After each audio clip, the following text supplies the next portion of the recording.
Greetings, teachers. In this video, I'm going to show you how to use Polleverywhere. So Google Polleverywhere. You can see here's where you would log in, sign up here for free. And once you sign up, you just log in. I've already logged in, so I'm going to just go to my polls. You can see that I've got a bunch of polls that I've created. Most of them were just polls where I was showing students how to do that. You'll notice, though, that you can create folders, and you'll see down here at the bottom that you can place the polls that you create and the folders that you create, whether those are by class or by unit, so you can organize those. Up here, red button, you just hit create. The plus sign also allows you to create a new poll, so I'm just going to hit that, and when I do, you can see that there are a number of choices, even more under here. I'm just going to show you how to do one or two. So for the multiple choice, they have word cloud, question answer, rank and order, and so on. I'm just going to show you how to do a multiple choice. So let's just put in here, what do you think is the most important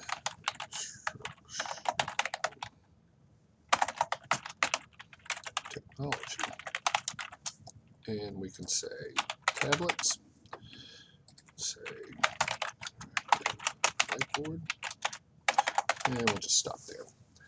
If you want to add more, click right there, and if you want to delete, click right there. You can put images here.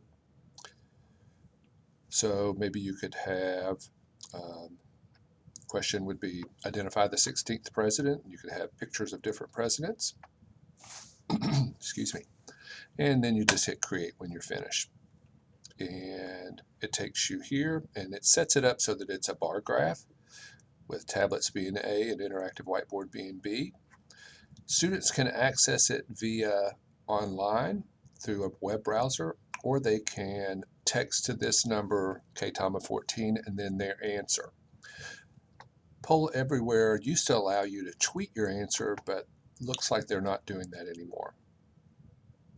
These buttons here allow you to customize your bar graph and other parts of your poll.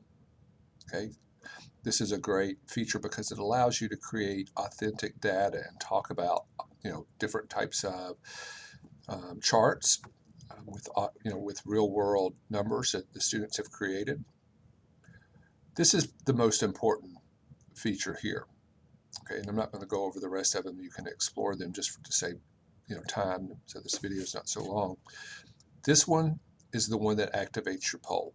Okay, so when you click this, that allows students to start taking the quiz.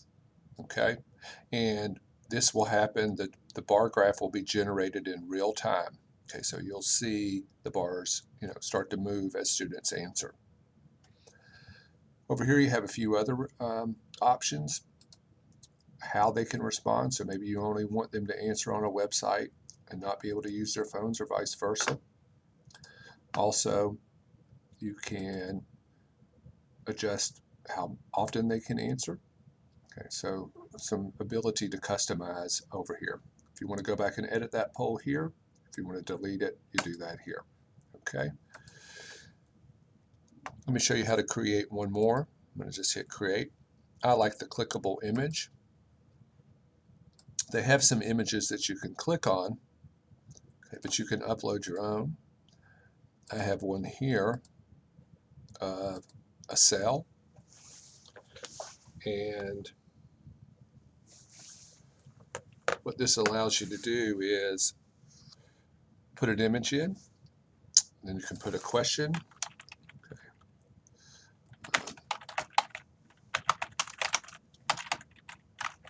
Identify the nucleus, and then just hit create.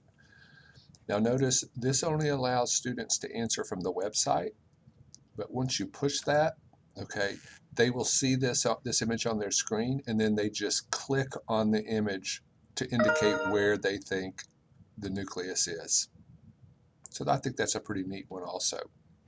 But anyway, that's Polleverywhere.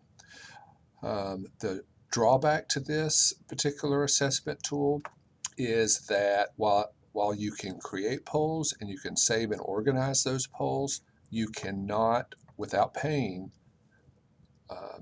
gather the data from those polls. Okay, so in order to um, uh, be able to have your students log in and see who answered and how they answered, you have to pay for that. So this would really be used primarily for formative assessments to get a snapshot of how students, how well they're doing, how well they've comprehended the lesson, met their objectives, but not to create summative assessments that you would enter into your grade book. Okay, that's Poll Everywhere.